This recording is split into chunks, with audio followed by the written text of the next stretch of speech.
વલ્લભના વાલા વૈષ્ણવો, જય શ્રી ગોકુલેશ. વૈષ્ણવો, ગયા અઠવાડિયે સત્સંગમાં આપણે ઇન્દ્રએ ભગવાનની જે સ્તુતિ કરી હતી એમાંની 10 શ્લોકોમાંથી થોડા શ્લોકો જોયા, શ્રવણ કર્યા હતા. હવે એમાં જે છેલ્લા શ્લોકમાં ઇન્દ્ર ભગવાનની સ્તુતિ કરતા કે છે, ભગવાન આપે જે મને દંડ કર્યો છે એ દંડ નથી પણ શિક્ષા છે. તો એની જે સુબોધની છે એ આપણે પાછી લઈશું. પહેલાં આપણે એક દાનનું પદ શ્રવણ કરી લઈએ, ત્યાર પછી ઇન્દ્રની સ્તુતિનો એક શ્લોક એવો આવશે કે જેમાં ઇન્દ્ર કહેશે કે ભગવાનના અંતિમ સમયે જે લોકો ભગવાનો માનતા નથી એને ભયાનક સ્વરૂપના દર્શન થાય એવું ભગવાન ઇન્દ્ર ભગવાન બોલે. ઇન્દ્ર ભગવાનને કહે છે. એ વખતે આપણે એ મૃત્યુની પણ થોડી વાતો સમજવાનો પ્રયત્ન કરીશું. પહેલા દાનનું એક પદ શ્રવણ કરી લઈએ. કીર્તન કુંજમાં 997 નંબર. ચાખન દેરી દહ્યો રંચક, ચાખન દેરી દહ્યો, ચાખન દેરી દહ્યો રંચક, ચાખન દેરી દહ્યો. અદ્ભુત સ્વાદ શ્રવણ સુની મોપે, નાહી ન પરત રહ્યો રંચક, ચાખન દેરી દહ્યો. જ્યો જ્યો કર અંબુજ ઉર ઢાંકતી, ત્યો ત્યો મરમો લહ્યો. નંદ કુમાર છબીલો ઢોટા, અંચરા ધાઈ ગયો રંચક, ચાખન દેરી દહ્યો. હરિહઠ કરત દાસ પરમાનંદ, यह मैं बहुत सहयो. इन बातनी खायो चाहत है, इन बातनी खायो चाहत है, शैतन जात बह्यो रंचक, चाखन देरी दह्यो. ચાખન દેરી દહ્યો રંચક, ચાખન દેરી દહ્યો. વૈષ્ણવો, દાનનું આ પદ આપે દેવ ગંધર્વ રાગમાં શ્રવણ કર્યું છે. પરમાનંદદાસજી આપણને એમ સમજાવે છે કે કનૈયો આજે ગોપીની પાસે ગયો છે અને રંચક ચાખન દેરી રહ્યો. એ ગોપી, તારું દહીં મને થોડુંક પણ ચાખવા આપ. રંચક એટલે થોડુંક. અદ્ભુત શ્રાવણ, અદ્ભુત સ્વાદ શ્રવણ સુની મોપે નાહીને પરત રહ્યો. ભગવાન કહે છે ગોપીને કે મેં તો સાંભળ્યું છે કે તાવરું દહીં તો ઘણું મીઠું છે, એનો અદ્ભુત સ્વાદ છે કે છે, એ સાંભળીને મારાથી રહેવાયું નથી ને એટલે હું તારી પાસે આવી ચૂક્યો છે. હવે ગોપી એકલી છે, કનૈયો ઓચિંતો આવી ગયો છે એટલે ગોપી શરમાઈ ગઈ છે. ગોપી શું કરે છે? જો જો કર અંબુજ ઉર ધાકતી ત્યો ત્યો મરમુ રહ્યો. હવે ગોપીને શરમ આવી ગઈ છે એટલે ગોપી પોતાના સાડીનો પાલવ છે ને એ પોતાના વક્ષસ્થળ પર લગાવી રહી છે, ઢાંકી રહી છે વક્ષસ્થળને કહે છે. અને જેમ જેમ એ વક્ષસ્થળ પર સાડીનો પાલવ લગાવવા જાય છે તેમ તેમ કનૈયો મનમાં ને મનમાં જ એનો રહસ્ય જાણવા પ્રયત્ન કરે છે કે એવું કેમ કરે છે કે છે. નંદ કુમાર છેબીલો ઢોટા અંચરા ધાઈ ગયો. ગણિયાને ખબર ન પડી, એનો મરમ એને ખ્યાલ ના આવ્યો કે કેમ પાલો પકડી રાખીને ઢાંક્યા કરે છે કે. એટલે નંદકુમાર તો કેવો છે છેબીલો છે તું કરે, એટલે એને ફટાકડીને ગોપીનો પાલવ પકડી લીધો છે એકદમ. એટલે પેલી ઢાંક્યા કરતી એટલે પકડી લીધો છે કે છે. હરિહઠ કરત દાસ પરમાનંદ ય મેં બહુત સયો. હવે આ ગોપીને જે અનુભવ થયો એ ગોપી પોતાની સખીને કહી રહી છે કે હરિહઠ કરત. હવે આજે એ દિવસે કહે છે કન્યાએ મારી પાસે બહુ હઠ કરી હતી કે છે. યહ મેં બહુત સયો, મને ખરેખર એ દિવસે સહન કરવું પડ્યું કે છે બધું કે છે. એની હઠ સહન કરવી પડી કે છે. ઇન બાતની ખાયો ચાહત હે શેતને જાત બહ્યો. એટલે પછી મેં છેલ્લે કંટાળીને કહી દઉં કે તારે દહીં ખાવાની ઈચ્છા છે ને કે છે, ચાલ તારે જે ખાવું એ ખાઈ લે કે છે. એમ કરી અને અહીંયા આ એક દેવગંધારનું સુંદર પદ પરમાનંદાસે દાનનું આપણને શ્રવણ કર્યું છે. હવે આપણે ઇન્દ્રની જે સ્તુતિની વાત કરતા હતા તો ગયા અઠવાડિયે ઇન્દ્રની સ્તુતિના આપણે લગભગ 6થો શ્લોક જે 26મા અધ્યાયનો છે એ આપણે જોયો હતો. તો એમાં ઇન્દ્રએ કીધેલું છે કે ભગવાન આપ તો પિતા છો, ગુરુ છો, જગતના અધીશ્વર છો, એ બધી વાતો કરી હતી.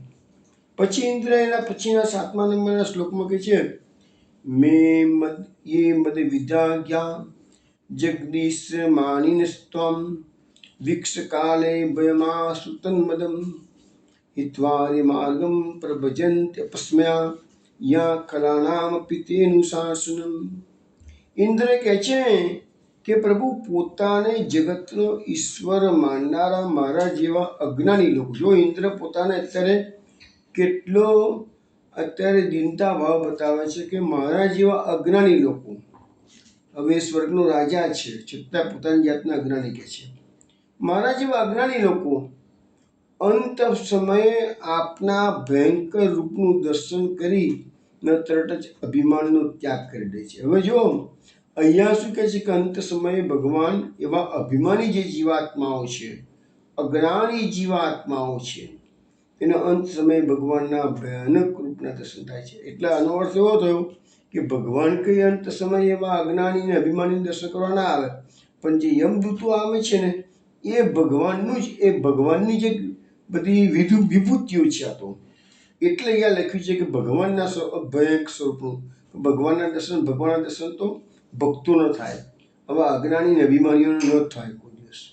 અહંકાર પછી એવા લોકો અહંકાર રહિત થઈને સન્માર્ગમાં પ્રવૃત્ત થઈ નિરંતર આપણું ભજન કરે છે અને એટલે આપણી ગોવર્ધન ધરણ વગેરે લીલાઓ દુષ્ટો માટે શિક્ષારૂપ છે. એટલે ભગવાને આ જે ઇન્દ્રમાન ભંગની લીલા કરી છે એ આપણને બધાને સમજાવવા માટે છે કે જો તમે સહેજ બી અભિમાન કર્યું છે ને તો તમારું અભિમાન દૂર કરતા ભગવાન કે મને આવડે છે. ઇન્દ્ર જેવા ઇન્દ્રનું અને ભલભલા મોટા મોટા રાજાઓનું અને અભિમાન ભગવાને દૂર કરેલા છે. હવે અહીંયા લખ્યું છે કે અહંકાર રીતે સન્માર્ગમાં પ્રવૃત્ત થઈને નિરંતર આપણું ભોજન કરે છે. પણ સાચી વસ્તુ તો એ છે કે મૃત્યુ આવે છે પછી તમને ભલે પસ્તાવો થાય, ગમે તેવા ખરાબ અનુભવો થાય, પણ તમને તક તો મળતી જ નથી. પણ આ જે વાત અહીંયા લખી છે ને એ અજામિલ જેવા કિસ્સામાં મળે. અજામિલને તક મળી ગઈ, યમદૂતોના દર્શન થયા અને પછી એનું અપમૃત્યુ ટળી ગયું. બધાને એવું નથી બનતું, પણ જ્યારે એક વખત બની જાય ને પછી એનામાં ચાણક લાગી જાય છે, અહંકારનો ત્યાગ કરે છે અને નિરંતર પ્રભુનું ભજન કરે. અજામિલે પછી ત્યાર પછી બીજા 12 વર્ષ હરિદ્વાર જઈને ગરબાનો ત્યાગ કર્યો, હરિદ્વાર જઈ અને પ્રભુનું ભજન કરીને ઉદ્ધાર કર્યું છે. એ વાતો આપણે કરીશું, પણ અત્યારે મુખ્ય વાત એ છે કે ભગવાન અંત સમયે દુષ્ટ પુરુષોને, દુષ્ટ લોકોને એના ભયાનક સ્વરૂપના દર્શન કરાવે છે. એટલે કે મૃત્યુ સમયે જે ભગવાન આ બધું બતાવે છે એની વાત આજે આપણે કરવાની છે. હવે આપણે બધા શું છે કે મૃત્યુ શબ્દે જે બધા મોટે ભાગે લોકો ગભરાતા હોય છે, પણ થોડુંક સમજવાનો પ્રયત્ન કરશો ને તો આ ડર નીકળી જશે. બીજું શું છે કે આ થિયરી તમને સમજાવીશ ને એનાથી તમને જેને કોણ ચાણક લાગે ને એને થોડીક ચાણક લાગશે તો પછી એની પ્રિકોશન જે લેવા જેવી લાગશે એ લઈ શકે. બાકી એવરેજ વ્યક્તિને તો એમ જ માને કે જન્મ્યા મોટા થયા અને પછી પાછા જતા રહેવાનું તો જતા રહેવાનું, બધા જાય છે આપણે જવાનું છે, એમ જ બધા વિચારતા હોય છે. પણ એવું નથી. તમે થોડોક શાસ્ત્રોનો, આપણા શાસ્ત્રોમાં એટલું બધું માર્ગદર્શન આપવામાં આવેલું છે કે શાસ્ત્રોના તમે સમજવાનો પ્રયત્ન કરો ને તો તમારો ઉદ્ધાર થઈ જાય. હવે અત્યારે હું તમને આજે આ થિયરી મેં લીધીનું મુખ્ય કારણ આ ભાગવતનો શ્લોક એક વાત છે. બીજું, અત્યારે શ્રાદ્ધના દિવસો પણ ચાલે છે, તો આપણે આ મૃત્યુની થિયરીને આજે આપણે સમજવાનો જે પ્રયત્ન કરીએ છીએ એ હું તમને 5 તબક્કે સમજાવું છું. પહેલા તબક્કામાં હું તમને શ્રીમદ ભગવદ્ ગીતાના શ્લોકોના આધારે આ મૃત્યુ શું છે એ સમજાવવાનો પ્રયત્ન કરીશ. બીજું, હું તમને શ્રીમદ ભાગવતના 2ય સ્કંદમાં આખી થિયરી આપી છે કે મૃત્યુ એટલે શું અને શું કરવું જોઈએ એ પ્રમાણે સમજાવીશું. ત્રીજું થિયરીમાં હું તમને લઈ જઈશ ભાગવતના 3જા સ્કંદમાં કપિલ દેવ ભગવાન માતા યમદૂતને જે ઉપદેશ કરે છે એમાં યમલોકનો જે રસ્તો છે એનું વર્ણન છે. બહુ રવાડા ખાડા કરી નાખે એવું એ વર્ણન છે. માતા દેવહૂતિને જે ઉપદેશ કરે છે કપિલ ભગવાન, તો એ યમલોકના રસ્તાનું વર્ણન છે અને ભાગવતના આધારે છે. હું કશું આમાં મારા કશું મૂકવાનું નથી. બધું જે વસ્તુ મેં જ્યાંથી ગીતામાં લીધી છે કે ભાગવતમાં લીધી છે, કયા સ્કંદમાં લીધી, બધું બતાવતું જઈશ. પછીના 4થા તબક્કામાં હું તમને સમજાવીશ મૃત્યુ સુધારવા આપણે શું કરવું જોઈએ, કઈ પ્રિકોશન લેવાની છે. અને 5મા તબક્કામાં બતાવીશ કે મૃત્યુ પછી એમના સંતાનોએ શું ફરજો છે. એમ 5 તબક્કામાં હું આજે તમને મૃત્યુની થિયરી સમજાવીશ. તમે શાંતિથી સાંભળજો અને ગભરાવાની કોઈ જરૂર નથી. તમે ગભરાશો કે નહીં ગભરાવો, મૃત્યુ આવવાનું છે ત્યારે આવવાનું છે.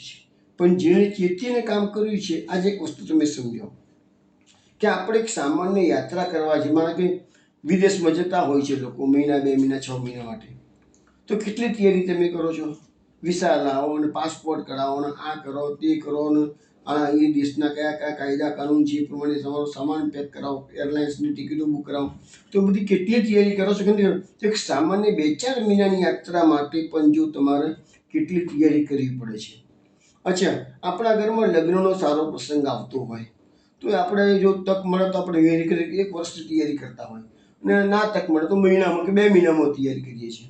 પણ કોઈ પણ માણસ એવું છે કે આજે લગ્ન નક્કી કર્યું કાલે, આજે નક્કી કર્યું કાલે લગ્ન થઈ જાય? ના. તૈયારી માટે કમસે કમ મહિનો, 15-20 દાડા તો દરેકને મળતા જ હોય છે. અને જેટલો વધારે સમય મળે એટલી વધારે સારી તૈયારી કરે. તો એક સામાન્ય યાત્રા કે સામાન્ય પ્રસંગ માટે પણ જો આપણે સારી રીતે તૈયારી કરતા હોઈએ તો પછી આ મૃત્યુ તો તમે એનો મહોત્સવ ગણો તો ઘણો મોટો મહોત્સવ છે. તમારા લગ્ન ઉત્સવ કરતાં તો મૃત્યુનો મહોત્સવ બનાવવાનો છે, જે આપણે માર્ગદર્શન આપીશું એમાંથી. બીજું, મૃત્યુ તમે યાત્રા ગણો તો એ અનંતની યાત્રા છે. પેલી વિદેશની યાત્રા 4-6 મહિનાની, પછી પરિક્રમા 40 દિવસની યાત્રા છે. તો આ યાત્રા તમારી જે છે અનંતની યાત્રા છે. યદ્ગત્વા નિવર્તન્તે તદ્ધામ પરમ મમ. તો ભગવાનના ધામમાં જો જવાનું થાય તો પાછા આવવાનું નથી. અને બીજી કોઈ પણ જગ્યાએ તમારે જવાનું થશે તો પાછા મૃત્યુલોકમાં આવવું જ પડશે. તો એ અનંતની યાત્રાએ ગયા પછી મૃત્યુલોકમાં પાછા ક્યારે આવવાનું છે એ પણ નિશ્ચિત નથી હોતું. તો એની તૈયારી કરવી પડશે ને. એટલા માટે આ બધી વાતો આજે હું તમને સમજાવવાનો પ્રયત્ન કરું છું. શ્રીમદ ભગવદ્ ગીતાની અંદર વાત કરીએ તો સૌથી પહેલી વાત એ છે કે મૃત્યુ એક સનાતન સત્ય છે. કોઈ એનો ઇનકાર કરી શકે તેમ નથી. આપણે ભાગવતમાં અનેક અસુરોની વાતો સાંભળી. હિરણ્યકશિપુ જેવો બ્રહ્માજીની પાસે અમર થવાનું વરદાન માંગે છે તો ના પાડી દે. અમર થવાનું વરદાન તો કોઈને આપી ના શકાય. છેવટે એને એવું વરદાન માંગ્યું છે કે અમર થઈ જ જાય એવું એને વરદાન માંગ્યું છે. આપણે બધા જાણીએ છીએ, પણ છતાંય ભગવાન તો બધા રસ્તા કરે છે અને બ્રહ્માજીનું વરદાન પણ સાચું છે ભગવાને, અને હિરણ્યકશિપુનું મૃત્યુ પણ આવેલું છે. તો કહેવાનો મતલબ એવો કે આટલા મોટા તપસ્વી અસુરો હતા, એને પણ મૃત્યુનો સામનો વહેલો કે મોડો કરવો જ પડ્યો છે. આપણે લોકો જન્મ લઈને આવ્યા છીએ તો આપણા જન્મ સમય જ આપણે મૃત્યુની નિશ્ચિત જગા કાર સ્થાન બધું નક્કી જ છે, પણ આપણને ખબર નથી એટલું જ. એટલે પહેલી વાત છે કે મૃત્યુની વાતો સાંભળીને ગભરાવાનું પણ નહીં, અને મૃત્યુ આવે તો એને પ્રેમથી સ્વીકારવાનું છે. હવે ગીતાજીમાં એક શ્લોક લખેલો છે ભગવતમાં કે જાતસ્ય હિ ધ્રુવો મૃત્યુ ધ્રુવમ જન્મ મૃતસ્ય છે તસ્માત અપર્યાયર્થે નત્વમ શોચિતુમ અરસી. ભગવાન શ્રી કૃષ્ણ અર્જુનને બીજા અધ્યાયમાં ગીતાજીમાં જે સાંખ્ય યોગ છે એમાં કહે છે કે અર્જુન, જે જન્મ છે તેનું મૃત્યુ થાય છે, અને જેનું મૃત્યુ છે એનો જન્મ નક્કી છે. હા, સિવાય કે મોક્ષ પ્રાપ્ત કરતો જ, બાકી મૃત્યુ થયું પછી જન્મ થવાનો છે. તસ્માત અપર્યાયર્થે એટલે તમે એ નિયમને બદલી શકો તેમ છો જ નહીં કહે છે.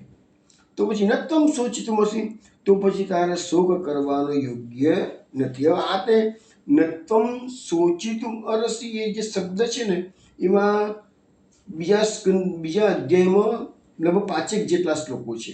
ભગવાન એને થિયરી સમજાવ કરે અર્જુનને, અને દરેક વખત એમ જ કહે છે કે તારે એમાં ચિંતા કરવાની જરૂર નથી. મૂળ વાત શું હતી કે અહીંયા બધા સામે લાખો 11 અક્ષોની સેના ઊભી છે અર્જુનની સામે, અને એમાં એના દાદા, ગુરુજનો, મામા બધા ઊભા છે. એટલે ગભરાતો હતો કે એની સામે કંઈ બાણ મરાતા હશે.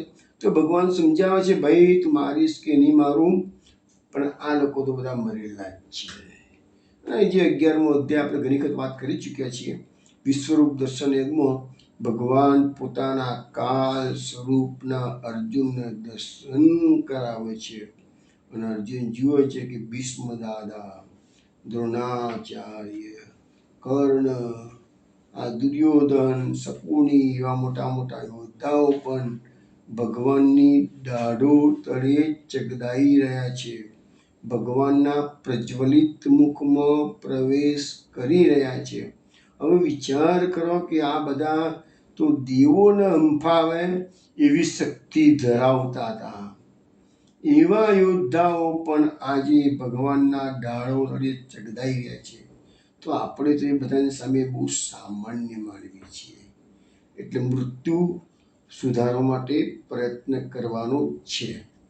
હવે ગીતાજીમાં તો શ્રીમદ ભગવદ્ ગીતામાં તો આના અનેક શ્લોકો છે. આપણે થોડાક જ દઈશું આજે, પણ તમને થિયરી સમજાવું છું જેથી તમારો ડર પણ નીકળી જાય અને સત્ય વસ્તુ શું છે જાણવા મળે.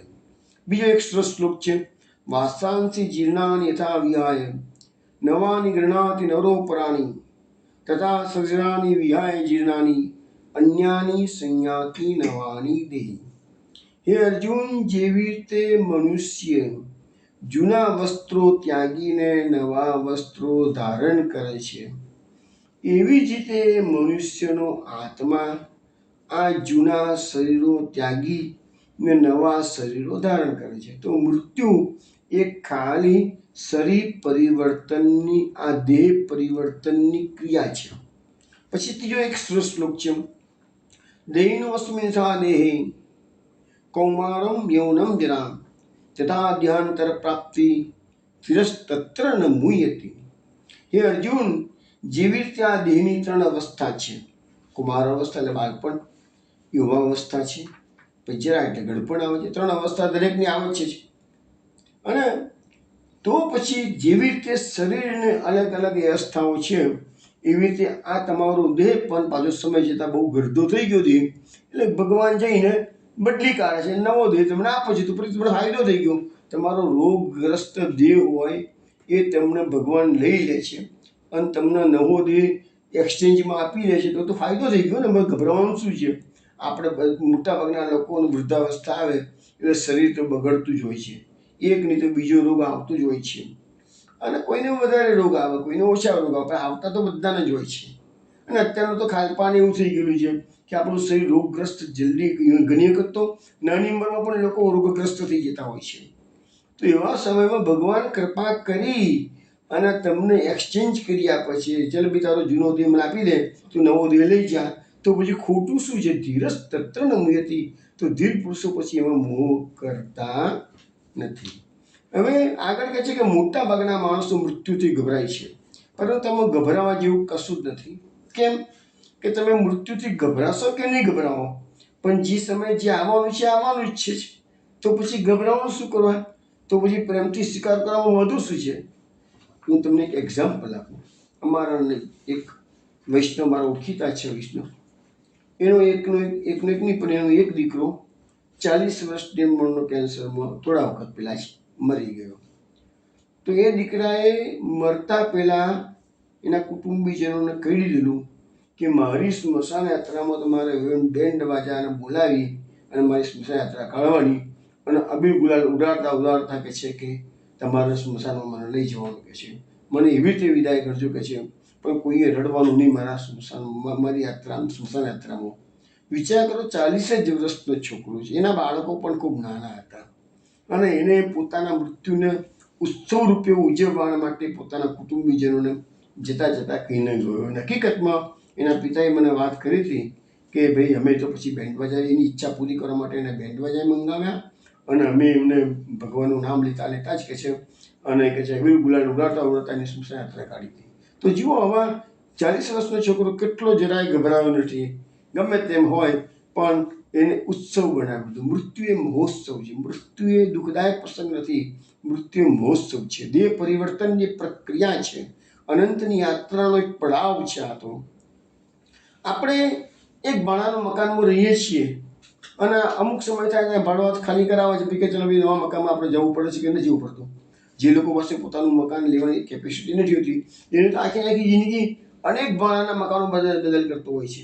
અમે પોતે જ કશું તો 4-5 મકાનો ભાડાના બદલ્યા હશે.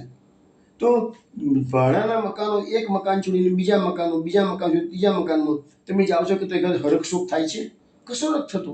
કારણ કે ભાડાનું મકાન છે. આ શરીર છે ને, ભગવાને આપેલું એ ભાડાના મકાન જેવું છે. તો તેને ખાલી કરવાનો વારો આવશે ને, ત્યાં તમને બિલકુલ દુઃખ નહીં થાય. બીજી વસ્તુ છે કે આ મૃત્યુ લોકમાં આપણો એક પડાવ છે ફક્ત આપણો. તમે યાત્રાએ નીકળો, થોડા દિવસ કામબંધમાં રહ્યા, થોડા દાડા નંદગામમાં રહ્યા, થોડા દાડા વરસાણમાં રહ્યા. એવી રીતે આપણી આ અનંતની યાત્રા નીકળેલો જીવાત્મા થોડા વર્ષો સુધી આ પૃથ્વીલોક પર રહ્યો. પૃથ્વીલોક પર રહીને પાછા મરલોકમાં, જનલોકમાં, તનલોકમાં જેવા કર્મો, નારકીલોકમાં પણ જવાનો વારો જેવા કર્મો. તો એમાં ચિંતા કરવાની કોઈ જરૂર રહેતી નથી. હવે શંકરાચાર્યની થિયરીમાં એવું કહે છે કે આ દુનિયાનું મોટામાં મોટું દુઃખ કયું છે? તો કે છે પુનરપી જનનમ, પુનરપી મરણમ, પુનરપી જનની જઠરે શયનમ.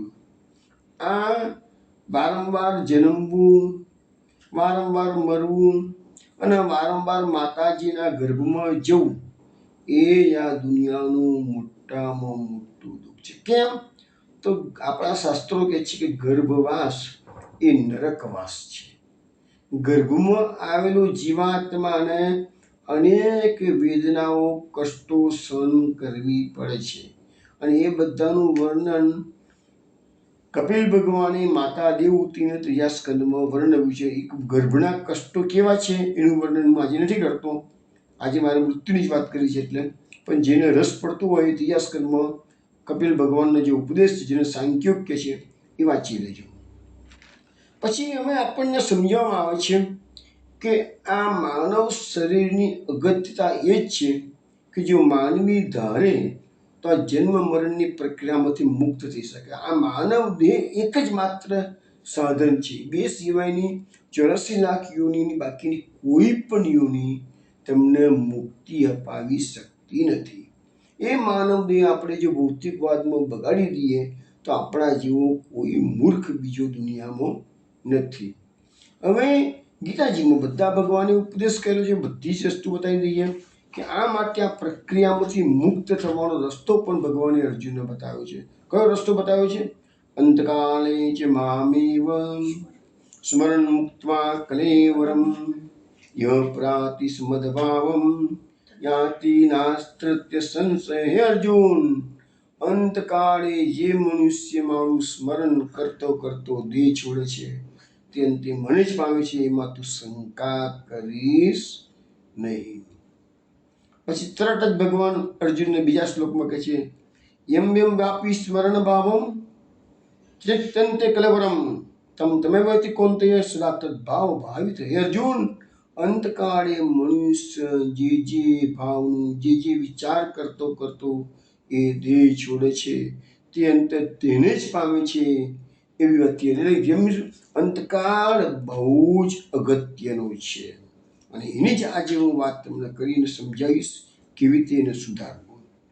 પછી ભગવાન અંતકાળને પણ સુધારવા માટે અર્જુનને એક બીજો રસ્તો બતાવે છે. કહે છે કે તસ્મા સર્વેષુ કાલેષુ મામનું સ્મર યુદ્ધ ચ મય્યર્પિત મનોબુદ્ધિ મામે વૈશ્યસ્ય સંશય. હે અર્જુન, યુદ્ધ તો કરવાનું જ છે. ભગવાને એ તો કહ્યું જ નથી કે તું યુદ્ધ ના કર. યુદ્ધ તો તારે કરવું જ પડશે, પણ કેવી રીતે યુદ્ધ કરવાનું છે? તસ્મા સર્વેષુ કાલેષુ મામનું સ્મર. હે અર્જુન, તું સર્વકાલ સર્વ સમય મને યાદ કર અને યુદ્ધ કર. પછી મય્યર્પિત મનોબુદ્ધિ, તારું મન અને બુદ્ધિ તું મને અર્પણ કર. યુદ્ધ બી કરવાનું, ભગવાનનું સ્મરણ કરવાનું અને મન અને બુદ્ધિ શ્રી કૃષ્ણમાં લગાડવાના. તો મામે વૈશ્યસ્ય સંશય, તો તું મને પ્રાપ્ત કરીશ એમાં કોઈ સંશય નથી. તો વૈષ્ણવો, આપણે પણ આ સંસારની અંદર આવેલા છીએ.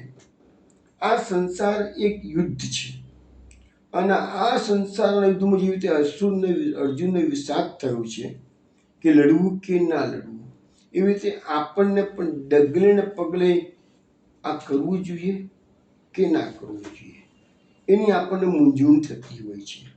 પણ મુશ્કેલી ક્યાં છે કે આપણી પાસે એનું માર્ગદર્શન આપનાર શાસ્ત્ર છે અને એ શાસ્ત્રને સમજવાની આપણી શક્તિ નથી અને શાસ્ત્રને સમજાવનારા યોગ્ય ગુરુઓ આપણી પાસે નથી.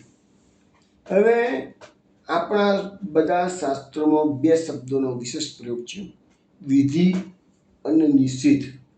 વિધિ એટલે આ કરવું, નિષેધ એટલે આ ન કરવું. બે વસ્તુ ઇમ્પોર્ટન્ટ છે બસ. શાસ્ત્રો જે વસ્તુ ક્યાં કરો કરો કરો એ કરવાનું, આ ના કરો એ ના કરો નહીં કરવાનું. પણ આપણે શું છે કે શું કરવું અને શું ના કરવું એની સમજણ પડતી જ નથી. એને બતાવનાર કોણ છે? આજે આખી દુનિયા સ્વાર્થી થઈ ગઈ છે. દરેક પોતપોતાનામાં રચ્યો પચ્યો રહે છે એટલે કોઈ કોઈને કશું બતાવી શકતું નથી. ને જાણકાર માણસો પણ ઘણા ઓછા છે. હવે છતાંય ગીતાકારે ભગવાને થોડાક રસ્તા આપણને બતાવ્યા છે. શું બતાવ્યું છે? કે છે પ્રયાણ કાલે મનસા ચલેન ભક્ત્યા યુક્તો યોગ બલેન ચૈવ ગૃહોર મધ્યે પ્રાણમાવેશ સમ્યક સતમ પરમ પુરુષમુપેતિ દિવ્યમ. ભગવાન અર્જુનને કહે છે કે અર્જુન, તારે અંતકાલે મનને ચલિત નહીં થવા દે, પણ મન અચલ મન રાખવાનું. અચલ મન રાખીને શું કરવાનું? ભક્ત્યાયુક્તો, તારું મન ભક્તિપૂર્વક અચલ મનથી યોગ સાધના યોગ બલથી ભૂરોર મધ્ય, બે ભ્રમરોની વચ્ચે તારે તારા પ્રાણને સ્થિર કરવો અને તો તું દિવ્ય લોકને ધામને પામી શકીશ. હવે અહીંયા જે ઉપાય બતાવવામાં આવ્યા 8મો અધ્યાય અક્ષર બ્રહ્મયોગ, એનો શ્લોક હું બોલું છું. અગાઉ શ્લોકો કયા એ મોટાભાગના બધા બીજા અધ્યાયના સાંખ્યયોગના હતા. આની અંદર આ જે શ્લોક મેં કહ્યું છે ને એ તમને અંતકાલી મામ્યવથી શરૂઆત કરીને બધા શ્લોકો છે ને એ મેં 8મો અધ્યાય ગીતાજીનો અક્ષર બ્રહ્મ્યો એના શ્લોકો છે. તો અમે એવું કીધું છે કે ભાઈ બે ભ્રમરોની વચ્ચે પ્રાણને સ્થિર કરવાના અને અચલ મન રાખવાનું અને ભક્તિયુક્ત મન જોઈએ તો તમે એ દિવ્ય ધામને પ્રાપ્ત કરશો. પછી બીજો પણ એક શ્લોક ભગવાન અર્જુનને કહે છે, ઓમ ઇત્યેકાક્ષરમ બ્રહ્મ વ્યાહરણ મામનું સ્મરણ ય પ્રાતિ તજેન્દ્રિયમ સયાતિ પરમામ ગતિમ. એટલે એમ કે છે કે જે માણસો દેહ છોડતી વખતે ઓમ ઇત્યેકાક્ષરમ બ્રહ્મ એટલે ઓમ એવો એક અક્ષરનો ઉચ્ચાર કરે છે. બ્રહ્મનું એક નામ છે ઓમ. એટલે એ ઓમ શબ્દ જે બોલતા હોય છે એ બધા નિરાકાર બ્રહ્મવાદીઓ બોલતા હોય છે. પણ આપણે તો કૃષ્ણના ભક્તો છીએ એટલે આપણે તો કૃષ્ણનું સ્મરણ કરતાં કરતાં દેહ છોડવાનું. પણ એ ગીતાજીમાં લખ્યું છે, રસ્તો બતાવ્યો છે અર્જુને. એટલે હું કહું છું કે ઓમ એવો ઉચ્ચાર કરતાં કરતાં અને ભગવાનનું પછી મામનું સ્મરણ શબ્દ આપણે છે જોયું. ભગવાનનું સ્મરણ તો ખરું જ, ઉચ્ચાર બી કરવાનો ભગવાનના નામનો અને ભગવાનનું સ્મરણ પણ કરવાનું. અને ભગવાનનું સ્મરણ કેવી રીતે કરાય? તો આટલો બધો સત્સંગ આપણે કરીએ છીએ અને અનેકવિધ લીલાઓના તમને માહિતગાર કરીએ છીએ. હૃદયમાં એ લીલાઓ હૃદયદૂત કરવાની છે. તો મામનું સ્મરણ એટલે તે કરતાં તમે સ્મરણ કરી શકો એ લીલાઓનું. જે લીલાઓ તમને ગમતી હોય એ લીલાઓને વારંવાર વાગોળ કરવાની. તો એનું સ્મરણ તમને અંતકાલે થઈ જશે. તો બે વસ્તુ કીધી, ઓમ એવો એકાક્ષરનો ઓમનો ઉચ્ચાર કરવાનો અને ભગવાનનું સ્મરણ કરવાનું. અને ય પ્રયાત તજેન્દ્રિયમ તો તમે દેહ છોડતા છોડતા સયાતિ પરમામ ગતિમ તો તમે પરમ ગતિને પ્રાપ્ત કરશો. તો આ રીતે મેં ગીતાની થોડીક થિયરી નાના પાયા પર તમને સમજાવી દીધી છે. ઘણું વાંચ્યા છે, બધું ઘણું કેવું છે એટલે આનું મેં શોર્ટ કરેલું છે. હવે બીજી વસ્તુ છે, આ મૃત્યુનું રહસ્ય તો ઘણું ગહન છે, સમજવું પણ ઘણું કઠિન છે. આપણા અનેકવિધ શાસ્ત્રોમાં દાખલા તરીકે ગરુડ પુરાણ જેવું શાસ્ત્ર છે, એમાં એને ઘણી ડિટેલ્સમાં આપણને સમજાવ્યું છે ગરુડ પુરાણમાં. બીજું આટલા બધા પુરાણો છે, બધા પુરાણોમાં થોડું વ્યાસ મહર્ષિએ મૂક્યું જ છે. તો કઠોપનિષદમાં પણ આની એક કથા આવે છે નચિકેતાની. નચિકેતા અમે પહેલાં વાત કરી લીધી એટલે ડિટેલ્સમાં નથી જતો, પણ એટલું કહું છું, કઠોપનિષદની જે કથામાં નચિકેતાને યમરાજા 3 વરદાન આપે છે.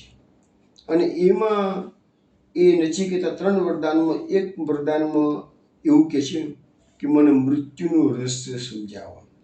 તો યમરાજા એને ના પાડે છે, બેટા તને જોઈએ એટલી સમૃદ્ધિ આપું, તું દુનિયામાં માગે એટલો તને યશ ફેલાય એવું કરી આપું, તું માગવું એટલો તને લક્ષ્મી આપી દઉં, તું જે માગવું હાથી ઘોડા રથ રાજપાટ જે જોઈએ માગી લેતા, જે મનમાં માગ, પણ તું મૃત્યુનું રહસ્યની વાત ના કરીશ કે છે.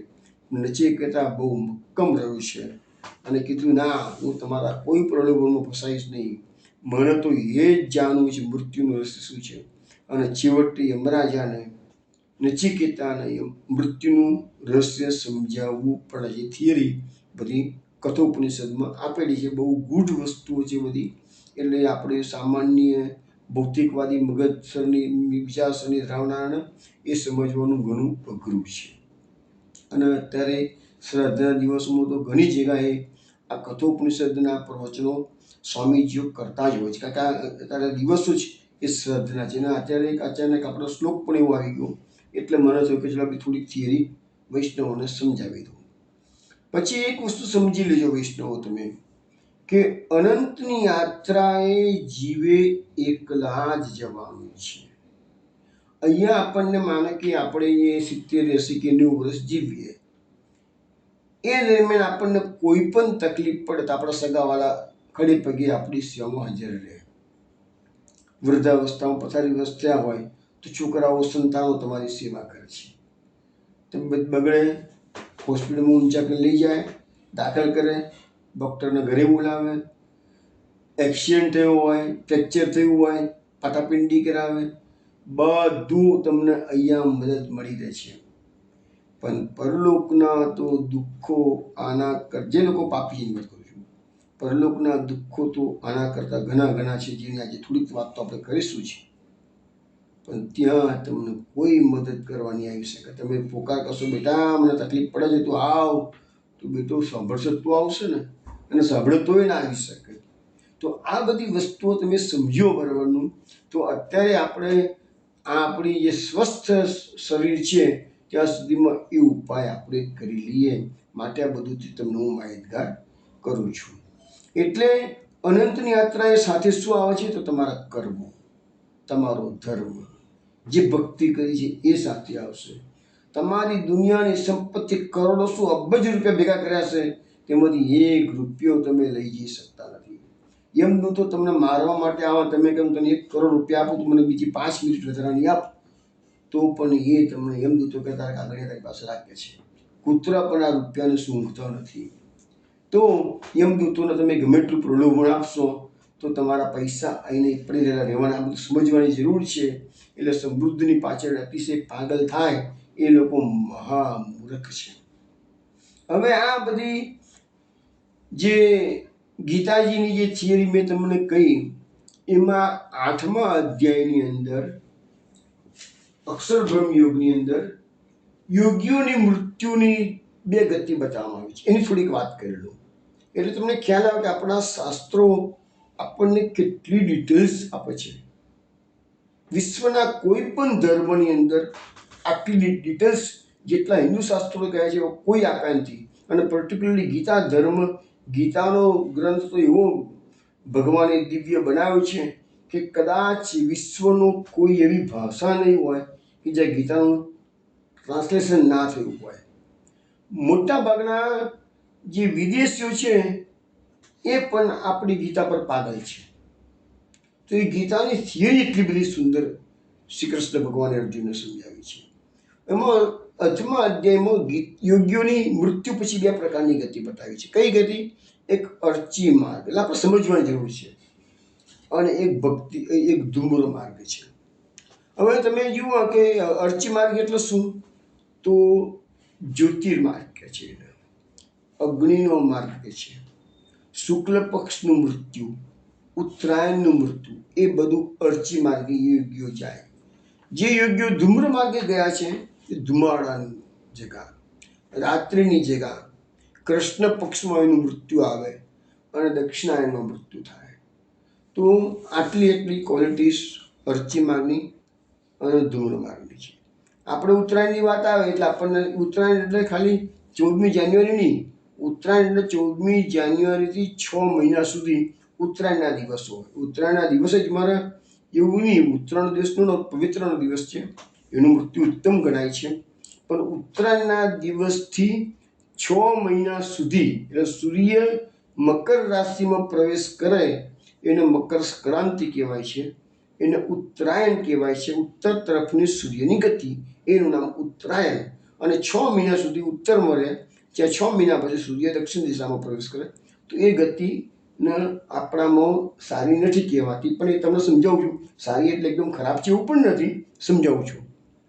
ભીષ્મ પિતામહને ઈચ્છા મૃત્યુનું વરદાન હતું. બાણ શૈયા પર પડ્યા છે, એમને કષ્ટો સહન કર્યા છે, પણ મૃત્યુ લઈ શક્યા હોત.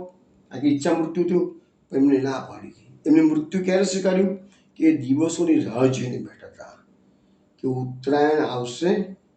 લગભગ માણસોથી લગભગ 56 દિવસ સુધી ભીષ્મ પિતામહ બાણશૈયા પર પડ્યા છે.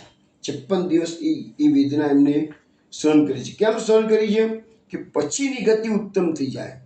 હવે એમાં 2 વસ્તુ હતી. એક તો ઉત્તરાયણનો સમયની રાહ જોઈને બેઠા હતા, અને બીજું અંતિમ સમય શ્રી કૃષ્ણ પ્રભુ મારી સમક્ષ ઊભા રહે, એમના દર્શન કરતા કરતા હું દેહ છોડું, એમનો શુદ્ધ ભાવ હતો. અને હું તમને અનેક વાર કહી ચૂક્યો છું, ભગવાન ભક્ત મનોરથ પૂરક છે. તમે જેવો ભાવ કેળવશો એવું જ થશે. તમે એમ કહો મને પણ ભીષ્મ પિતામહની માફક અંતિમ સમયે કૃષ્ણ મારી સમક્ષ ઊભા રહે, હું દર્શન કરતા કરતા ભીષ્મ પિતામહની જે સ્તુતિ છે એ સ્તુતિના શ્લોકો બોલતા બોલતા હું દેહ છોડું, તો યાદ રાખજો વૈષ્ણવ પ્રભુ તમારો એ મનોરથ પણ પૂર્ણ કરશે. ફક્ત ભાવ તમારે કેળવવો જ પડે.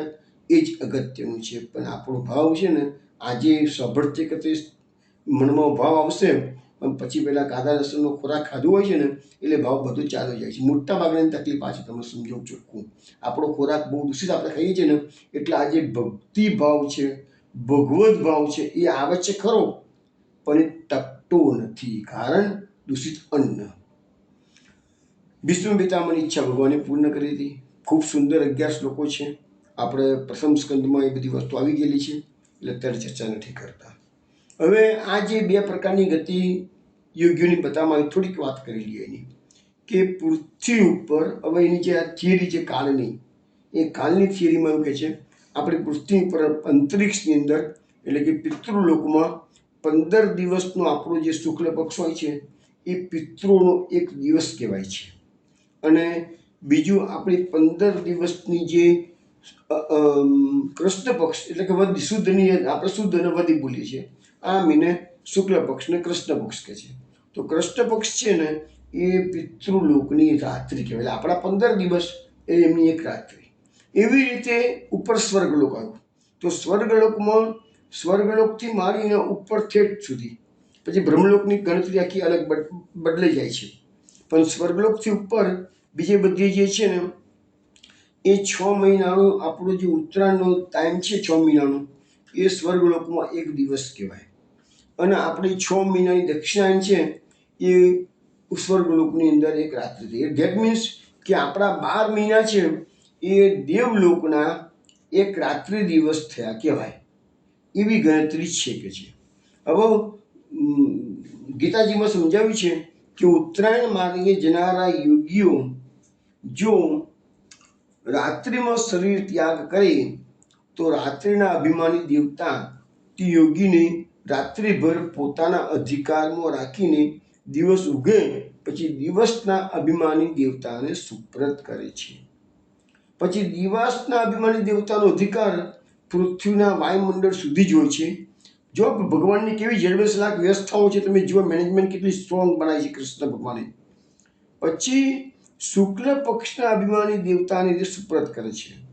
પણ યોગી જો કૃષ્ણ પક્ષમાં મૃત્યુ પામે તો કૃષ્ણ પક્ષના જે અધિકારી દેવતાઓ છે તે યોગીને પોતાની પાસે રાખી અને શુક્લ પક્ષ આવે પછી શુક્લ પક્ષના અધિકારી દેવતાને તે યોગી સુપ્રત કરે. એટલે આજે ઉત્તરાયણનું મૃત્યુ કે દક્ષિણાયનનું મૃત્યુનું ફરક શું પડે છે કે તમારે દક્ષિણાયનમાં મરી ગયા હોય તો કંઈ ખરાબ ગતિ થાય એવું નથી, પણ દક્ષિણાયનમાં મૃત્યુ થયા પછી તમારે ત્યાં સુધી તમારી ગતિ અટકે છે. જ્યાં સુધી ઉત્તરાયણ ના આવે ત્યાં સુધી તમારી ગતિ અટકે છે. જો તમારે ઉત્તમ લોકમાં જવાનું હોય તો.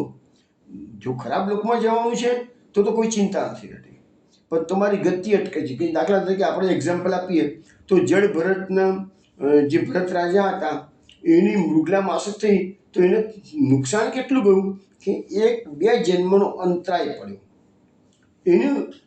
એની ગતિ અટકી ગઈ છે, એની ગતિ થોડીક રૂકાવટ આવી ગઈ છે, પણ અલ્ટિમેટલી તો ઉદ્ધાર થઈ જ ગયો છે. ભગવાનની ભક્તિ કરનારનો ઉદ્ધાર થવાનો છે. પણ અંત સમયે જો મન વિચલિત થઈ ગયેલું હશે તો એ ગતિમાં રૂકાવટ આવશે, ભગવત પ્રાપ્તિમાં વાંધો આવવાનો નથી. પણ એ રૂકાવટ કેટલો સમય આવશે એ પાછું તમારી તે વખતની મનની સ્થિતિ પર આધાર રાખે છે. હવે કહે છે કે શુક્લ પક્ષના અભિમાની દેવતાનું જે સ્વરૂપ છે એ દિવસના અધિકારી દેવતા કરતાં પણ વધારે દિવ્ય પ્રકાશમય હોય છે. અને ભૂલોકની સીમાની બહાર અંતરિક્ષ લોક સુધી જ શુક્લ પક્ષના અધિકારી દેવતાનો અધિકાર હોય છે. પછી તે યોગીને ઉત્તરાયણના અભિમાની દેવતાને સુપ્રત કરે છે. પણ જો સાધક દક્ષિણામાં મૃત્યુ પામે તો તેના અભિમાની દેવતા તે સાધકને પોતાના અધિકારમાં રાખી ઉત્તરાયણના અભિમાની દેવતાને સુપ્રત કરે છે. એટલે બધી મતલબ કે ગતિમાં રૂકાવટ આવે છે, ગતિ અલ્ટિમેટલી તો ઉત્તમ થવાની ઈચ્છે છે. હા, ઉત્તરાયણના અભિમાની દેવતાનું સ્વરૂપ દક્ષિણાયનના અભિમાની દેવતા કરતાં વધારે દિવ્ય પ્રકાશમય હોય છે. હવે અંતરિક્ષ લોકની ઉપર તેનો અધિકાર હોય છે. ઉત્તરાયણના માર્ગથી જવાવાળા યોગીને તે અધિકારી દેવતા સંવત્સરના અભિમાની દેવતાને પાસે પહોંચાડે છે. પછી ત્યાંથી આગળ સંવત્સરના અભિમાની દેવતા તેને સૂર્યલોકમાં પહોંચાડે છે.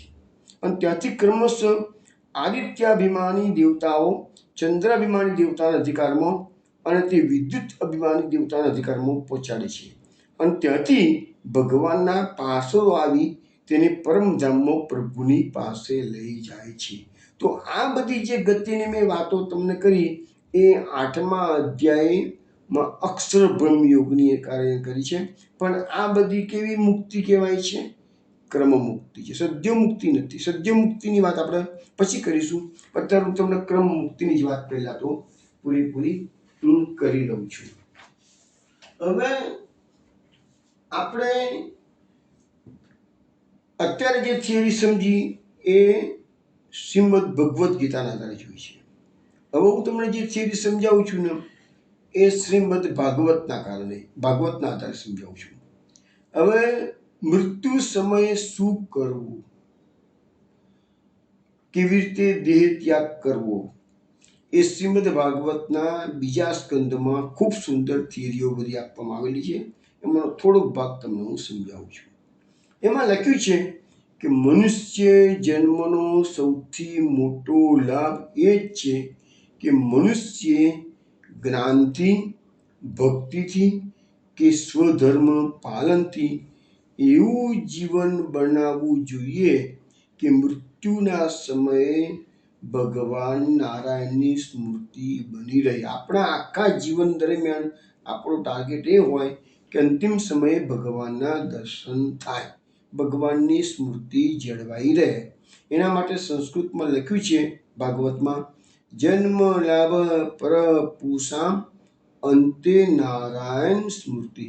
આ જન્મનો મોટામાં મોટો લાભ જો મેળવવો હોય તો એ છે કે અંતિમ સમયે તમે નારાયણની સ્મૃતિ કરો. નારાયણની સ્મૃતિ ન થાય, રૂપિયા પૈસામાં, બૈરાઈ છોકરામાં, ધન દોલતમાં જો જીવ ગયો તો પછી હેરાન ગતિનો પાર થવાનો. અને હેરાનગતિ કેવી થવાની છે એ પણ તમને ભાગવત સમજાવે છે. એ બધી વાતો આજે આપણે કરવાની છે. હવે યોગ સિદ્ધ જ્ઞાનીઓ પણ સર્વશાસ્ત્રોનો સાર, જે મોટા મોટા યોગીઓ છે એની વાત કરે છે, એ પણ સર્વશાસ્ત્રોનો સાર એ જ કહે છે કે ભગવાનના નામોનું પ્રેમથી કીર્તન કરો. રાજર્ષિ ભાગવતમાં રાજર્ષિ ખટ્વાંગ મુનિ રાજાનું ઉદાહરણ આવે છે. એ સૂર્યવંશમાં થઈ ગયા રાજા, રામચંદ્રજીના એક પૂર્વજ હતા. એમને આયુ સમાપ્તિના 2 જ ઘડી બાકી હતી ને ખબર પડી કે મારા જીવનનો ખાલી 2 ઘડીનો સમય, 2 ઘડી એટલે કે 48 મિનિટનો સમય બાકી રહ્યો છે. તો એમને સર્વસ્વનો ત્યાગ કર્યો અને ધ્યાન ધારણા કરી અને અભય પદની પ્રાપ્તિ. એટલે એમણે તો ખાલી 48 મિનિટનો સમય. આ વાત કોણ કરે છે? તો સુખદેવજી પરીક્ષિતને સમજાવે છે કે રાજન, તું ચિંતા કરીશ નહીં, તને તો ભગવાને 7 દિવસનો ટાઈમ આપ્યો છે. જો ખટ્વાંગ રાજા 2 જ ઘડીમાં મુક્તિ પ્રાપ્ત કરી શકતા હોય તો 7 દિવસમાં શ્રીમદ ભાગવત એવું શાસ્ત્ર છે કે મનુષ્યને 7 દિવસમાં મુક્તિ અપાવી શકે છે. તો હું તને ભાગવતની કથા શ્રવણ કરાવીશ અને એ કથાના શ્રવણ માત્રથી પરીક્ષિતને મુક્તિ પ્રાપ્ત થઈ છે. તો અહીંયા આપણને એ સમજાવવામાં આવે છે. હવે અહીંયા ભાગવતમાં જે લખ્યું છે એ જ હું બોલું છું. મૃત્યુનો સમય આવતા મનુષ્યે ગભરાવું નહીં, પણ વૈરાગ્યના શસ્ત્રથી શરીર તથા તેના સંબંધીઓની મમતા છેદી નાખવી. બસ મેઇન વસ્તુ તો વૈષ્ણવ 2 જ વસ્તુ છે. એક તો સંસારની આસક્તિનો ત્યાગ અને બીજું ભગવાન નામ સ્મરણ. જો આ 2 તમે કર્યા જીવનમાં, બેડો પાર. ગીતાજીનો શબ્દ છે, અસંગ શસ્ત્રેન દધેન ચિત્વા. 15મો અધ્યાય ગીતાજીનો પુરુષોત્તમ યોગ, એમાં આ શ્લોક લખેલો છે. અસંગ શસ્ત્રેન દધેન ચિત્વા. તો અસંગ એટલે કે વૈરાગ્ય કહો, તો આસક્તિ રહિત કહો, એ શસ્ત્રથી તમારે આ સંસારની ગ્રંથિઓને છેદી નાખવાની છે, કાપી નાખવાની છે. જે લોકો વધારે પડતા ગરબારમાં, ધંધોમાં આસક્ત છે એમની ગતિ શું થવાની છે એ બસ શ્રીમદ ભાગવતે સમજાવ્યું છે, એ પણ લઈશું. પણ અત્યારે આપણે બીજા સ્કંદને આધારે સમજવાનો પ્રયત્ન કરીએ છીએ કે પહેલું તો કહી દીધું કે વૈરાગ્યના શસ્ત્રથી તમારા શરીર અને તમારા સંબંધીઓની મમતાને છોડી નાખવી, ત્યાગ કરવો. હવે બીજો રસ્તો એવો બતાવેલો છે કે ત્યાગ કર્યા પછી શું કરવાનું, તો તીર્થોમાં જવાનું. જે આજે પ્રેક્ટિકલ એ વસ્તુ ભલે ભાગવતમાં બતાવી હું તમને બતાવું છું, પણ આમ પ્રેક્ટિકલ નથી એ વસ્તુ આપણા માટે અત્યારે. કારણ કે એ સમય હતો એક જમાનામાં એવી રીતે લોકો તીર્થોમાં નીકળી પડતા હતા ઘર બહાર છોડીને. એ લખ્યું છે કે ઘરથી નીકળી પવિત્ર તીર્થોના, દાખલા તરીકે આપણે વિદુરજીની વાત સાંભળો તો વિદુરજીને ખ્યાલ આવ્યો કે હવે મારા ઘરમાં રહેવા જેવું નથી, હસ્તિનાપુરનો ત્યાગ કરતો. શું છે? પવિત્ર તીર્થોના જલમાં સ્નાન કરવું, પવિત્ર એકાંત સ્થાનમાં વિધિપૂર્વક આસન લગાવી બેસવું, પછી પવિત્ર ઓમનો મનથી જપ કરવો, પ્રાણવાયુને ભસ્મ કરી મનનો નિગ્રહ કરવો, અને એક ક્ષણ માટે પણ ઓમકારને ભૂલવું નહીં. તો એ રસ્તો બતાવ્યો છે ભાગવતમાં, પણ આજના જમાનામાં એ શક્ય નથી. કારણ કે મૃત્યુ ક્યારે આવે એ આપણને ખબર નથી, અને મૃત્યુ આવે કારણ તીર્થોમાં જઈને એકલા પડે કે યા શરીરના ઠેકાના પડતા ના હોય તો તીર્થોમાં તમારી કોણ ધ્યાન રાખવાનું છે? એટલે શક્ય નથી. એટલે એ વાત આપણે ભલે લખ્યું છે એટલે મેં તમને બતાવ્યું. હવે અહીંયા શું બતાવે છે આગળ, કે બુદ્ધિની સહાયથી મન દ્વારા ઇન્દ્રિયોને તેના વિષયોમાંથી હટાવી દેવાની. એટલે આપણું મન જે ચલિત થઈ જાય છે અને સંસારમાં આપણી ઇન્દ્રિયો દોડાદોડ કરતી હોય છે, ભલે તમે પથારી પડ્યા હોય તો પણ તમને સારા સારું ખાવાનું મન થાય, હરવા ફરવાનું મન થાય, સારું સાંભળવાનું મન થાય. તો એ બધી ઇન્દ્રિયોનો વ્યાપાર કહેવાય કે છે. એમાંથી બધાને હટાવે. આપણી બધી વસ્તુઓ કેવલ શ્રી કૃષ્ણમાં જ કેન્દ્રિત કરવાની છે. પછી કર્મ વાસનાઓથી ચંચલ થયેલા મનને ભગવાનના મંગલમય રૂપમાં લગાવવું. હવે આપણી જે આટલી જિંદગી જીવ્યા હોઈએ એ જીવન અનેકવિધ પ્રસંગો જીવનમાં બનેલા હોય છે, અને આપણને એ બધું પછી છેલ્લા સમયે વારંવાર યાદ આવે છે. હું 2 વ્યક્તિને એવી ઓળખું છું કે જે લોકોએ મને ખુલ્લા દિલથી એકલા જ કોઈ હાજરીમાં નહીં મને કહ્યું હતું કે નારાયણભાઈ બહુ જ ખરાબ વિચારો આવે છે, ઘણા જ દુષ્ટ વિચારો આવે છે, શું કરવું નીકળાતું નથી કે દુષ્ટ વિચારોમાંથી. એ 2 જણા મને એવા મળ્યા છે કે મેં કીધું એ લોકો એટલું ખુલ્લેઆમ બોલી શકે છે કે ઘર પર ના બહુ જ વૃદ્ધાવસ્થા હતી એ લોકોની બંનેની, પણ એમાં એક તો જુબી જીવો છે ને એક ગયા છે, પણ કે જે બહુ દુષ્ટ વિચારો આવે, શું કરું, છુટકારો નથી મળતો એનાથી. એટલે મને ઘણી વખત ખ્યાલ આવે છે કે આ ભક્તિ માર્ગમાં જે લોકો આગળ વધેલા છે ને એ લોકોનો આ એક ફાયદો છે, ભગવાનનો બહુ મોટો સહારો મળે છે. અને ભક્તિ કચરી હોય અથવા તો તમે સત્કર્મમાં જોડાયેલા હોય તો આ બધી વસ્તુ, આ બંને જણા જેની વાત હું કરું છું બંને જણા ઉત્તમ પ્રકારનું જીવન જીવે છે, પણ છતાંય આમાં ફસાયેલા છે દુષ્ટ વિચારોમાં. એટલે એ છે ને કર્મ વાસનાઓથી ચંચલ થયેલા મનને ભગવાનના મંગલમય રૂપમાં લગાવો. હવે આપણે ભાગવતનો આપણો આટલો સત્સંગ ચાલે છે, ભગવાનના સ્વરૂપોનું વર્ણન જ્યારે જ્યારે આવે છે ત્યારે હું હાઇલાઇટ કરતો જાઉં છું કે જો ભગવાનનું આ સ્વરૂપનું વર્ણન આ પ્રકારનું છે. હવે તમે વિચાર કરો ભગવાન આ એ જ છે, પણ વ્યાસ મહર્ષિ શ્રીમદ ભાગવતમાં અલગ અલગ પ્રસંગોએ ભગવાનના સ્વરૂપના વર્ણન જે કર્યા જેમાં મોટા ભાગે સરખું વર્ણન હોય પણ ક્યાંક ડિફરન્સ બતાવે. દાખલા તરીકે હમણાં થોડા દિવસ પહેલાં આપણે યજ્ઞપત્નીનો પ્રસંગ જોયો હતો, તો યજ્ઞપત્નીઓના દર્શન જ્યારે યજ્ઞપત્નીઓ શ્રી કૃષ્ણ ભગવાનના દર્શન થયા ત્યારે મેં તમને સમજાવ્યું હતું કે કેવી ભગવાન એક્શન મારીને યજ્ઞપત્નીઓ દર્શન આપે છે. કેવો દર્શન આપે છે?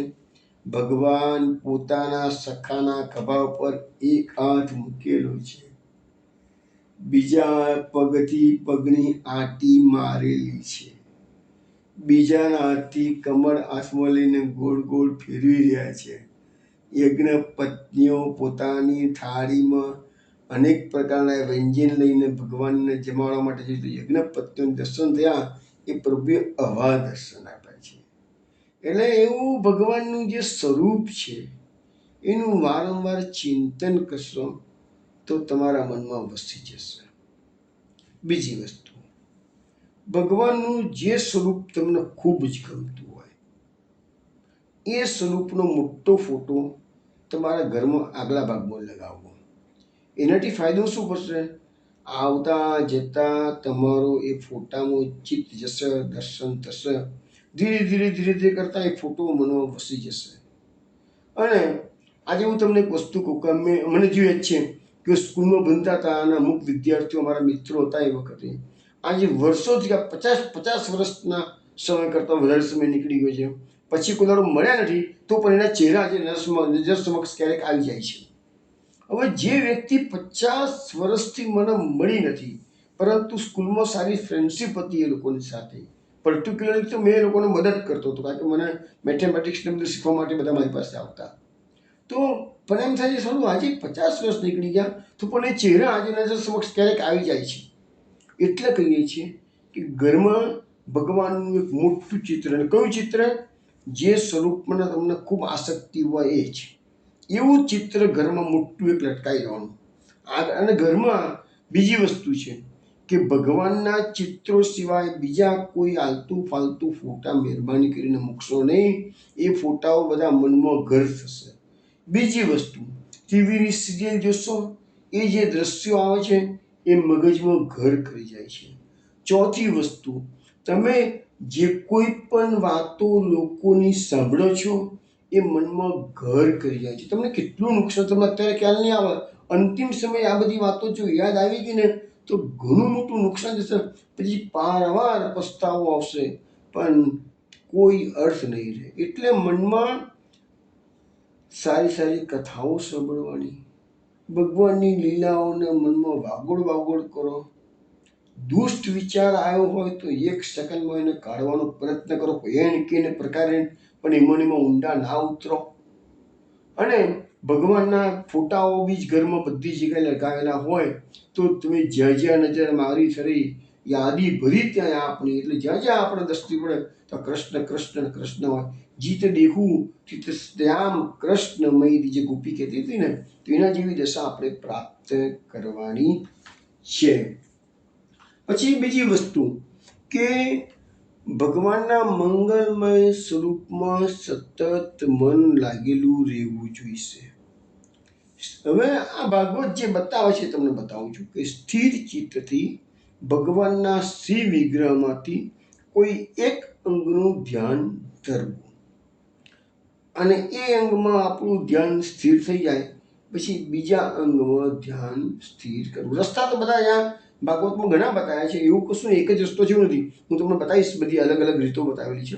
તમને જે યોગ્ય લાગે, એવું નથી કે બધી રીતો પકડવાની પણ જરૂર નથી, અને તમને આ બધામાંથી જે યોગ્ય લાગે એ રસ્તો પકડવાનો છે. અત્યારે જે રસ્તો બતાવે છે જે કે એક અંગનું ધ્યાન કરતા વિષય વાસનાથી રહિત મનને પૂર્ણ રૂપથી ભગવાનમાં એવું તલ્લીન કરવું કે પછી બીજા વિષયનું ચિંતન થાય જ નહીં. એટલે ભગવાનના સ્વરૂપમાં તમારું મન લગાવવાનું, અને ભગવાનના એક અંગમાં વારા પરથી તમારું ધ્યાન સ્થિર થાય. બીજું અંગ, ત્રીજું અંગ, ચોથું અંગ, પણ માનો કે પછીના કોઈ અંગમાં લેવા જઈએ તો પેલું જે સ્વરૂપ મનમાંથી નીકળી ગયું હોય એનું ધ્યાન તરત થઈ જવું જોઈએ. અને એમ કરતાં ભગવાનનું પૂર્ણ સ્વરૂપ તમારા મનમાં સ્થિર થઈ જવું જોઈએ. અને જો આવી રીતે તમે કરશો તો ભગવાનના પરમ પદની પ્રાપ્તિ થશે, અને તે પ્રાપ્ત કરતા જ ભગવત પ્રેમરૂપી આનંદથી તમે ભગવત પ્રેમના આનંદથી ભરાઈ જશો બધા. આવે છે. હવે જો ભગવાનનું ધ્યાન કરતા રજોગુણ તમોગુણથી તમારું મન દૂષિત થઈ જાય, ભાગવતમાં સમજાવ્યું છે, રજોગુણ તમોગુણ તો બધાને હેરાન કરવાના જ છે જ, કારણ કે આપણી આખી જિંદગી જ નીકળી ગયેલી છે ને, એમાં આવા બધા સત્વગુણ બી આવ્યો, રજોગુણ બી આવ્યો, તમોગુણ આવ્યો, બધા ગુણો આયા જ કરે છે, આપણા મન પર સવાર થઈ જાય છે. તો લખે છે કે ભગવાનનું ધ્યાન કરતા જો રજોગુણ તમોગુણથી દૂષિત થઈ જાય તમારું મન, તો ગભરાશો નહીં, પણ ધૈર્યપૂર્વક ભક્તિભાવથી મનને વશ કરવાનો પ્રયત્ન કરવો, અને ધારણા સ્થિર થતાં જ ઓટોમેટિકલી એ રજોગુણ અને તમોગુણના દોષો દૂર થઈ જશે. મન એકદમ સ્થિર કરવાનો પ્રયત્ન કરજો ભગવાનની લીલાઓમાં, ભગવાનના નામમાં, ભગવાનના ગુણગાનમાં, ભગવાનના સ્વરૂપમાં, અને ભક્ત ભગવાનના ચિંતનમાં સ્થિર થશે. આમ તેને ભક્તિ યોગની પ્રાપ્તિ થઈ જશે. હવે ધ્યાન કેવી રીતે ભગવાનનું કરવાનું એની રીત પણ બતાવી છે શ્રીમદ ભાગવતમાં. અત્યારે હું જે વાત કરી રહ્યો છું એ બીજા સ્કંદના આધારે કરી રહ્યો છું. બીજો સ્કંદમાં આ જે વસ્તુ બોલું છું એ મેં શોર્ટમાં લખી છે બધી, અને તમારે ડિટેલ્સમાં જોવું હોય તો બીજો સ્કંદ તમે જોઈ લેજો. હવે અહીંયા લખ્યું છે કે ધ્યાન કઈ રીતે કરવાનું, તો આસન, પ્રાણાયામ, આસક્તિ અને ઇન્દ્રિયો પર વિજય પ્રાપ્ત કરવાનો, અને બુદ્ધિ દ્વારા મનને ભગવાનના સ્થૂળ રૂપમાં લગાવવું. હવે ભગવાનનું સ્થૂળ રૂપ કોને કહેવાય એ તમને સમજાવું છું. આ સંપૂર્ણ વિશ્વ એ ભગવાનનું સ્થૂળ તથા વિરાટ શરીર છે. આ ભગવાનનું આપણું એ આખી દુનિયા આપણે જોઈ રહ્યા છીએ એ ભગવાનનું જ એક સ્વરૂપ છે, એને સ્થૂળ સ્વરૂપ કહેવાય. હવે ભગવાનનું આ બ્રહ્માંડ રૂપી શરીર, ભગવાને આ બ્રહ્માંડ રૂપી શરીર ધારણ કર્યું છે, અને એ શરીરના ભગવાને 7 આવરણ બનાવ્યા છે. કયા કયા આવરણ છે, તો જળ, અગ્નિ, વાયુ, આકાશ, અહંકાર, મત તત્વ અને પ્રકૃતિ. આ 7 આવરણ છે ભગવાનના. હવે બ્રહ્માંડમાં કુલ 14 લોક, આપણા બ્રહ્માંડમાં કુલ 14 લોક છે. બીજા કોઈ બ્રહ્માંડો તો કરોડો છે, બીજા કોઈ બ્રહ્માંડની માહિતી આપણા શાસ્ત્રોમાંથી મળતી નથી. આપણા શાસ્ત્રોમાં આ બ્રહ્માંડની માહિતી આપી છે, અને આ બ્રહ્માંડ એ 14 માળનું એક બિલ્ડિંગ છે. સૌથી નીચેના ભાગમાં પાતાળ છે, એ ભગવાનના ચરણના તળિયા કહેવાય છે, એડી કહેવાય છે. પછી રસાતળ છે, ભગવાનના પંજા કહેવાય છે. મહાતળ છે એ એડી ઉપરની ગાંઠો એટલે ગુલ્ફ કહેવાય છે. તલાતળ છે ભગવાનની પિંડીઓ કહેવાય છે. સુતલ લોક છે ભગવાનના 2 ગુત્તર કહેવાય છે. અતલ ને વિતલ 2 લોક છે એ ભગવાનની 2 જાંઘો છે. ભૂતલ પર આપણે પૃથ્વી પર રહીએ છીએ એ ભગવાનનું પેઢું છે. આકાશ છે ભગવાનની નાભી છે. સ્વર્ગલોક એ ભગવાનની છાતી છે. મહરલોક ભગવાનનું ગળું છે. જનલોક ભગવાનનું મુખ છે. તપલોક એ ભગવાનનું લાટ છે, અને સત્યલોક એ સહસ્ત્ર શિરવાળું ભગવાનનું મસ્તક છે. તો આ રીતે ભગવાનનું જે વિરાટ સ્વરૂપ છે એનું વર્ણન એ 14 લોક ક્યાં ક્યાં આવેલા છે એનું મેં તમને સંભળાવ્યું. હવે ભગવાનના બાકીના જેટલા અવયવો છે, આ તો મુખ્ય વાતો થઈ. એ સિવાય આપણા શરીરમાં કેટલી બધી વસ્તુઓ, નાડીઓ હોય, હાડકાં હોય, એ બધાનું વર્ણન શ્રીમદ ભાગવતમાં છે. હું અત્યારે કરતો નથી. જેને રસ પડતું હોય એ શ્રીમદ ભાગવતમાં 2ય સ્કંદમાં તમે વાંચી લેજો કે છે. હવે અહીંયા લખ્યું છે કે મુમુક્ષુ પુરુષે બુદ્ધિ દ્વારા મનને ભગવાનમાં સ્થિર કરવું, કારણ કે તે સિવાય કોઈ વસ્તુ જગતમાં છે જ નહીં. ભગવાન સિવાયની કોઈ વસ્તુ જગતમાં છે જ નહીં. માટે જ સત્ય સ્વરૂપ આનંદનિધિ એમાં ભગવાનનું જ ભજન કરવું જોઈએ.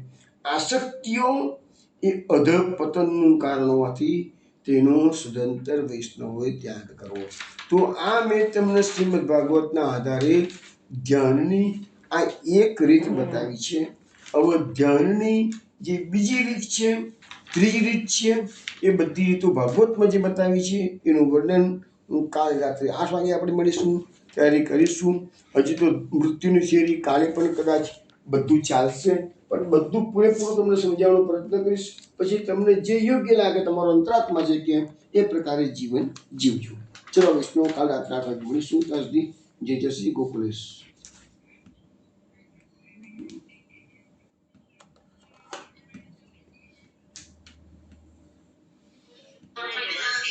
જય શ્રી ગોકુલેશ.